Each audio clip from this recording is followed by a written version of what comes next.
রূপসী বাংলা ৭১-এ সবাইকে স্বাগত।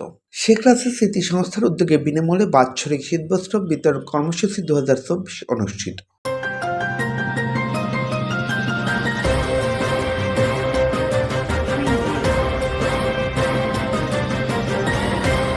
বাংলাদেশ ষড়ঋতুর দেশ, চলছে শীতকাল।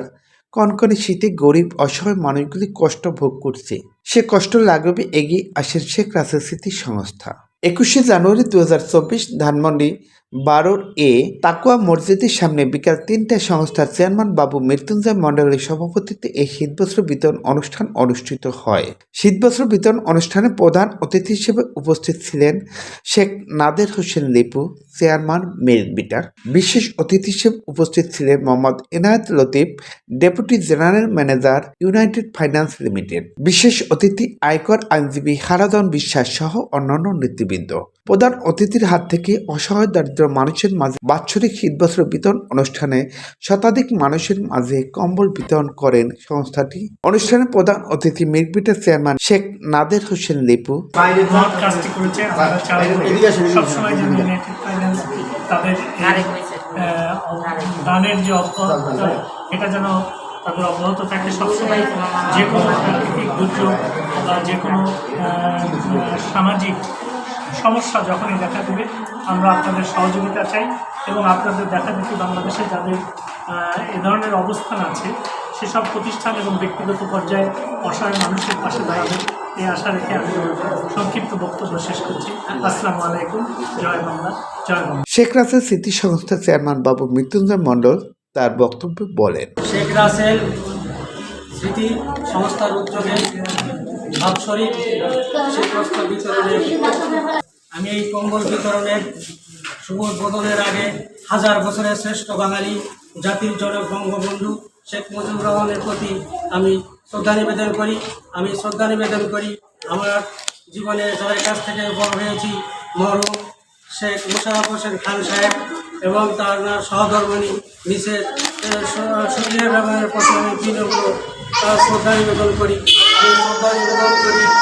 স্যারের বড় ভাই জনাব শেখ কবির হোসেন স্যার, ওনার সুস্বাস্থ্য দীর্ঘায়ু কামনা করি। আজকে এই অনুষ্ঠানে আমি বক্তব্য দেব না। আমরা মাননীয় প্রধানমন্ত্রী জননেত্রী শেখ হাসিনা ও শেখ রেহানার সুস্বাস্থ্য দীর্ঘায়ু কামনা করি। এই বাংলাদেশের উন্নয়নের ধারা অব্যাহত থাকুক। ভক্তি যোদ্ধার চেতনায় আমরা সবাই ঐক্যবদ্ধ হয়ে জননেত্রী শেখ হাসিনার হাতকে শক্তিশালী করব। জয় বাংলা, জয় বঙ্গবন্ধু, বাংলাদেশ চিরজীবী। অনুষ্ঠানে বিশেষ অতিথি ইউনাইটেড ফাইন্যান্স লিমিটেডের deputy general manager Mohammad Enayet Latif তার বক্তব্য বলেন, মাধ্যমে আমরা শীতার্ত গরিব যাদের মধ্যে শীত বস্ত্র বিতরণ করতে পেরে ইউনাইটেড ফাইন্যান্স আন্তরিকভাবে গর্বিত এবং সম্মানিত হচ্ছে। আমরা শেখ রাসেল স্মৃতি সংস্থার ভবিষ্যতে এই ধরনের উদ্যোগের আরও উত্তরোত্তর উন্নতি এবং সমৃদ্ধি কামনা করছি। ধন্যবাদ। শেখ রাসেল স্মৃতি সংস্থার সহ সভাপতি আয়কর আইনজীবী হারাধন বিশ্বাস তার বক্তব্যে বলেন, অভিনন্দন জানাচ্ছি মাননীয় প্রধানমন্ত্রী শেখ হাসিনাকে, অভিনন্দন জানাচ্ছি শেখ কবির স্যারকে। আজকে যে আমরা দরিদ্রের মাঝে অসহায় মানুষের মাঝে কম্বল বিতরণ করেছি, ভবিষ্যতেও যেন যারা আজকে কম্বল বিতরণে অগ্রণী ভূমিকা রেখেছেন তারা ভবিষ্যতেও যেন আমাদের এই সেবায় যেন আমরা এগিয়ে যেতে পারি।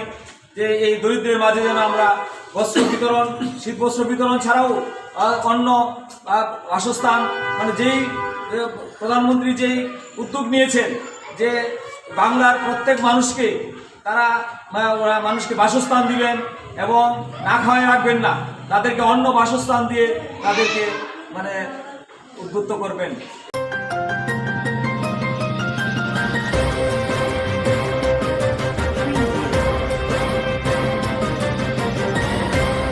তোমার নাম স্মরণে